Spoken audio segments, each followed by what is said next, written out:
Now, we're here at the Senior Times Expo in the RDS in Dublin, and I have stolen away, just for a few moments, Eoghan O'Hara, Country Manager of Raisin. Now, tell us a little bit about what you were doing downstairs and who is coming to visit your stand. Yeah, hi Sinead. We've had a really good and busy couple of days here in the RDS, I must say. We're blown away by the amount of people that came and spoke to us. We spoke to a varying group of people from all walks of life, but everyone with the same question, how can I get a better return from my savings? How does Raisin work? Is it safe? Of course, was a big question. But there's not unreasonable questions. Absolutely, yeah, absolutely. But there was a genuine, I think, acknowledgement from people from work by people like yourselves that the people here know that their savings are not giving them a return that it could be, and they were discussing with us, the options we can provide and how it works. And the options you provide are not in Ireland; they're with European banks, all of which are running under the same rules as all the Irish banks do, so the money is guaranteed under the deposit guarantee scheme. But some countries just offer better interest rates, is that it? Yeah, well, I think if you look at the European banking market, take for example the German or the Swedish, and you compare it to the market we have here, so we have 3 established banks here, those countries have hundreds of banks. There's so many players, so these banks are competing for people's hard-earned savings to run their daily banking business. Which means, of course, the result of that is they have to pay more. So if you do look to Europe and look at the interest rates online through Raisin or elsewhere, you will see that the European banks, in general, pay more than an Irish bank would. Now, we know, Eoghan, that there is about 200 billion euro sitting in Irish banks. Yes. Just from ordinary households, not from companies and corporations, and that is all on deposit losing money effectively because of inflation.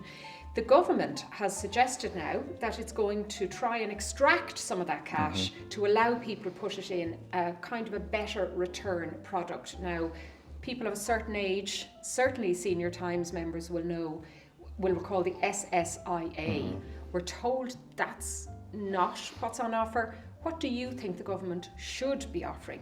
Yeah, absolutely. Look, it's a very, very important topic. And first of all, I think it's great that the government are looking into this and exploring it. Look right across the countries across Europe. Most of them have something in place that gives people a way to earn something from their cash in a fair, transparent way. What do I think should happen? I think twofold. I do think it's nice to see Irish government encourage people to invest. For long-term financial planning and wealth building, investing is a good way to go. But I wouldn't forget about the average saver. Not every single person will want to get into investments. And from what I've read so far, they're basing it on maybe the Swedish model, which is of course a tax-wrapped investment scheme where you can save up to, I think the approximate in euro was 28,000, tax-free on the returns. But what I would advocate for is our deposit interest retention tax, or DIRT, is at 33%. It's a blunt instrument unless you don't have to pay it for whatever reason. I would really encourage that the government allow savers to earn a certain interest rate tax-free. If you look at the German market, for example, a saver can save up to earn €1,000 of deposit interest before they pay tax. And I think something like that would be a really nice and fair addition to what the government are adding with this investment scheme, which once again I think is a good idea, but an add-on for the saver that maybe at whatever point in time in their life they're at, aren't comfortable in getting into investing. Great. All right. Well, we'll watch this space, see what happens. All good tips here if the Taoiseach gives you a call, Eoghan. Well, yeah. And in the meantime, if you want to find out more about saving and investment, well, Eoghan has also been on one of our podcasts, which is the Mind It podcast, run by Senior Times. He's one of many experts that we've had on a wide variety of subjects, everything from taking a cruise to getting solar panels. So do like and subscribe. It's completely free wherever you get your podcast. That's Mind It with me, Sinead Ryan, and my thanks to Eoghan O'Hara from Raisin. Thank you, Sinead.